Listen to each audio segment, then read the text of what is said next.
got so motherfucking design on right now. Bring it down, bring it down, bring it down. I got 3 old guys to Assalamualaikum warahmatullahi wabarakatuh. Hai semua, kembali lagi dengan saya Firdiawati dengan NIM 22050974026 dari kelas PTIA 2022. Di sini saya akan menjelaskan tentang standarisasi jaringan komputer. Yuk simak videonya.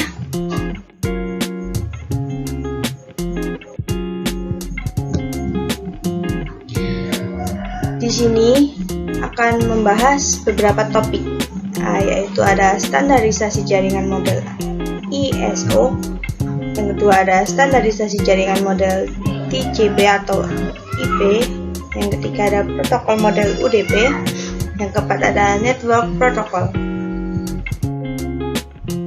Yang pertama adalah pengertian dari standar jaringan komputer. Standar jaringan biasa disebut juga protokol.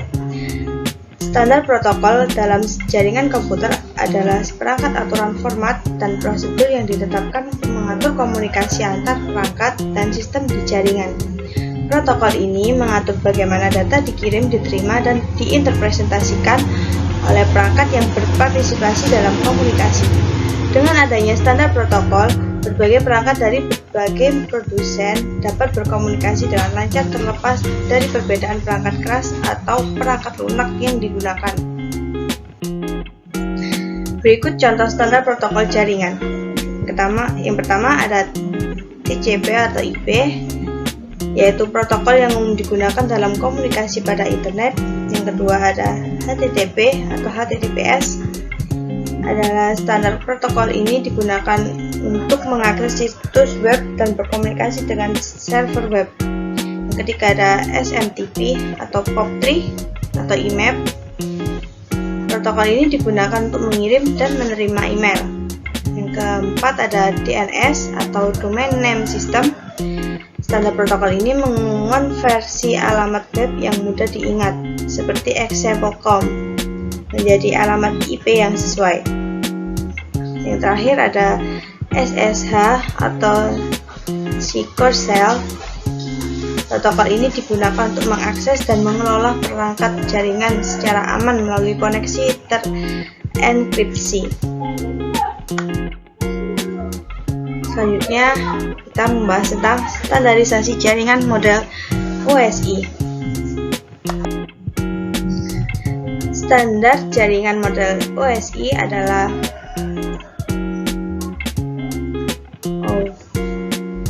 kerangka logika terstruktur bagaimana proses komunikasi data berinteraksi melalui jaringan. Layer pada OSI terdapat aplikasi layer, presentation layer, session layer, transport layer, network layer, data link layer, dan physical layer. Selanjutnya di sini ada protokol yang bekerja di OSI layer. Yang pertama ada application layer. Macam-macam aplikasi layer di sini ada HTTP, yaitu protokol yang dipergunakan untuk mentransfer dokumen dan web dalam sebuah web browser melalui www. Yang kedua ada FTP atau File Transfer Protocol. Protokol internet yang berjalan dalam layar aplikasi yang merupakan standar untuk mentransfer file komputer antar mesin-mesin dalam sebuah jaringan internet. Yang ketiga ada NFS atau Network File System. Jaringan protokol yang memungkinkan pengguna di klien komputer untuk mengakses file melalui jaringan dengan cara yang sama dengan bagaimana penyimpanan lokal yang diaksesnya. Yang keempat ada DNS atau Domain Name System. Protokol yang digunakan untuk memberikan suatu nama domain pada sebuah alamat IP agar lebih mudah diingat. Yang kelima ada POP3 atau Post Office Protocol. Protokol yang digunakan untuk mengambil mail dari suatu mail transfer agen yang akhirnya mail tersebut akan didownload ke dalam jaringan lokal. Yang keenam ada MIME atau Multi Purpose Internet Mail Extension. protokol yang digunakan untuk mengirim file binary dalam bentuk teks. Yang ketujuh ada SMP atau Server Message Block, protokol yang digunakan untuk mentransfer server-server file ke DOS dan Windows, ke DOS atau Windows.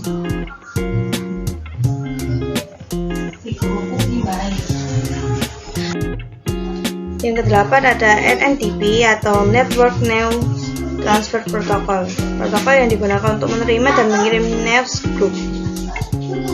Yang terakhir ada DHCP atau Dynamic Configuration Protocol, layanan yang memberikan nomor IP kepada komputer yang menggunakan otomatis.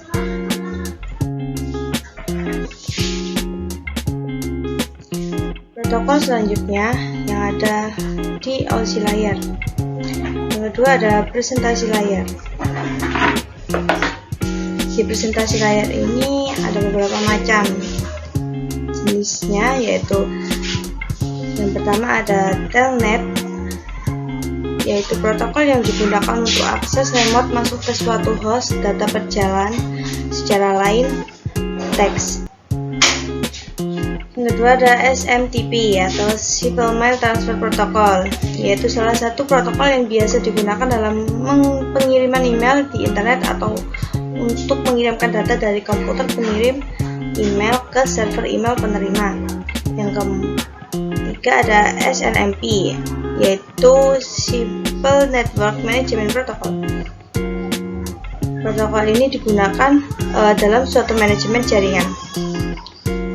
Selanjutnya ada Session Layer, yang macam-macamnya itu ada NetBIOS yang berfungsi sebagai penyiaran pesan, maksudnya memungkinkan user mengirim pesan tunggal secara serempak ke komputer lain yang terkoneksi. Yang kedua ada NetBIOS Extended User Interface, yang berfungsi sama dengan NetBIOS, hanya sedikit dikembangkan lagi dengan menambahkan fungsi yang memungkinkan bekerja dengan beragam perangkat keras dan perangkat lunak. Yang ketiga ada ADSP, yaitu Apple Talk Data Stream Protocol, yang berfungsi untuk memantau aliran data di antara dua komputer dan untuk memeriksa aliran data tersebut tidak terputus. Yang keempat ada PAP atau PAP, yang berfungsi untuk printer postscript untuk akses pada jaringan Apple Talk dan untuk mengendalikan bagaimana pola komunikasi antar node. Yang terakhir ada SPDU atau Session Protocol Data Unit, yang berfungsi untuk mendukung hubungan antara dua session service user. Selanjutnya ada Transport Layer. Macamnya ada dua, yaitu TCP atau Transmission Control Protocol, yang digunakan untuk menyediakan layanan penuh pada lapisan transport untuk aplikasi. Yang kedua ada UDP atau User Datagram Protocol, yang biasanya digunakan untuk menambahkan alamat port, checksum, error control. Selanjutnya ada Network Layer. Di network layer ini ada beberapa macam, yaitu yang pertama ada IP atau Internet Networking Protocol, yang biasanya digunakan untuk mentransportasikan data dalam paket yang disebut datagram. Kedua ada ARP atau Address Resolution Protocol, yang biasanya digunakan untuk mengetahui alamat IP berdasarkan alamat fisik dari sebuah komputer. Yang ketiga ada RARP atau Reverse Address Resolution Protocol. Biasanya ini digunakan untuk mengetahui alamat fisik alamat IP komputer. Yang keempat ada ICMP atau Internet Control Message Protocol. Ini biasanya digunakan untuk sejumlah host untuk mengirim notifikasi datagram yang mengalami masalah pada hostnya. Yang terakhir ada IGMP, yaitu protokol ini bisa digunakan untuk memberi fasilitas message yang simultan kepada grup penerima. Dan selanjutnya ada data link layer. Ini macamnya ada point to point protokol yang digunakan untuk point to point pada suatu jaringan. Yang kedua ada sleep serial line internet protokol yang biasanya digunakan untuk menyambung serial. Selanjutnya yang terakhir di sini ada physical layer. Physical layer ini tidak mempunyai protokol yang spesifik di layar ini karena pada layar ini hanya mengirimkan bit data. Selanjutnya kita membahas standarisasi jaringan model TPC atau IP.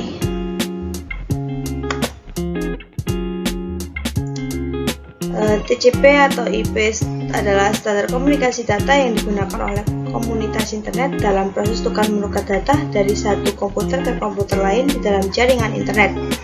Protokol ini tidaklah dapat berdiri sendiri karena memang protokol ini berupa kumpulan protokol-protokol suite. Protokol ini juga merupakan protokol yang paling banyak digunakan saat ini. Data tersebut diimplementasikan dalam bentuk perangkat lunak atau software di sistem operasi. Selanjutnya ada konsep layering pada TCP atau IP. Yang pertama ada application layer. Ini merupakan data bagi pengguna dan kontrol dialog. Yang kedua ada transport layer. Ini gunanya untuk komunikasi antar perangkat dukungan di seluruh jaringan yang beragam. Yang ketiga ada network layer. Ini biasanya digunakan untuk menentukan jalur yang terbaik melalui jaringan. Yang terakhir ada network interface layer yang gunanya mengontrol perangkat keras dan media yang membentuk jaringan. Selanjutnya kita membahas ke protokol jaringan model UDP. Protokol datagram pengguna atau UDP ini adalah protokol komunikasi yang digunakan di internet terutama untuk transmisi yang sensitif terhadap waktu seperti pemutaran video atau pencarian DNS. Hal ini mempercepat komunikasi dengan tidak membuat koneksi secara formal sebelum data ditransfer. Hal ini memungkinkan data ditransfer dengan sangat cepat, namun juga data menyebabkan paket hilang saat transit atau sampai dan menciptakan peluang eksploitasi dalam bentuk serangan DDoS. Berikut adalah cara kerja UDP. Bagaimana sih cara kerja UDP? Seperti semua protokol jaringan, UDP adalah metode standar untuk mentransfer data antara dua komputer dalam suatu jaringan. Dibandingkan dengan protokol lain, UDP menyelesaikan proses ini dengan cara yang sederhana. Ia mengirimkan paket atau unit transmisi data langsung ke komputer target tanpa membuat koneksi terlebih dahulu, menunjukkan urutan paket tersebut atau memeriksa apakah paket tersebut tiba sesuai tujuan. Atau paket UDP disebut sebagai datagram.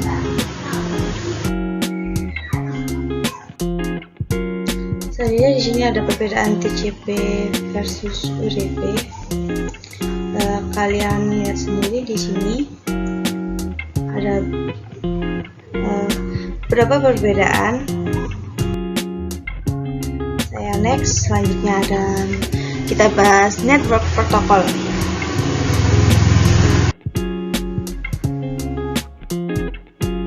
Pengertian dari network protokol adalah seperangkat aturan yang menguraikan bagaimana perangkat yang terhubung berkomunikasi melalui jaringan untuk bertukar informasi dengan mudah dan aman. Protokol berfungsi sebagai bahasa umum bagi perangkat untuk memungkinkan komunikasi terlepas dari perbedaan perangkat lunak, perangkat keras, atau proses internal.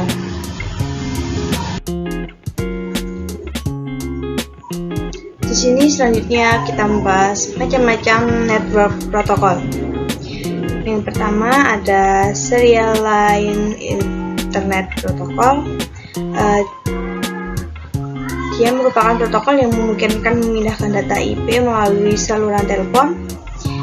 Yang kedua ada Simple Mail Transfer Protocol, protokol yang digunakan untuk mengirim email. Yang ketiga ada Hypertext Transfer Protocol, protokol yang digunakan oleh World Wide Web atau WWW.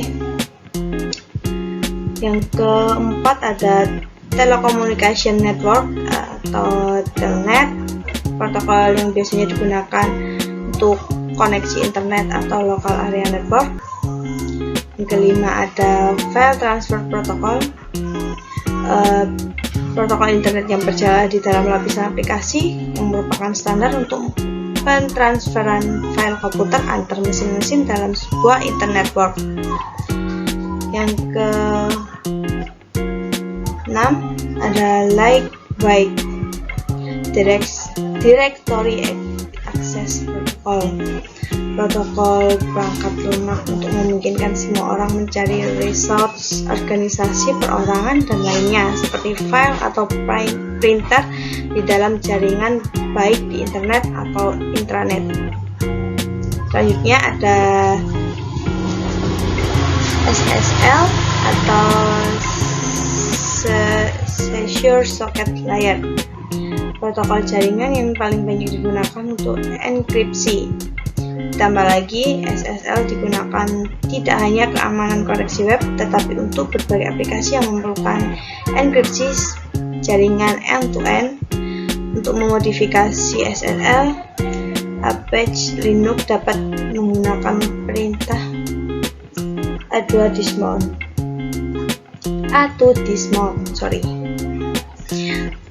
Yang terakhir ada Simple Network Monitoring Protocol atau SNMP, biasanya digunakan untuk monitoring device di jaringan. Nah, itu tadi yang bisa saya sampaikan. Kurang lebihnya saya mohon maaf. Sekian, wassalamualaikum warahmatullahi wabarakatuh. Terima kasih. Bye bye.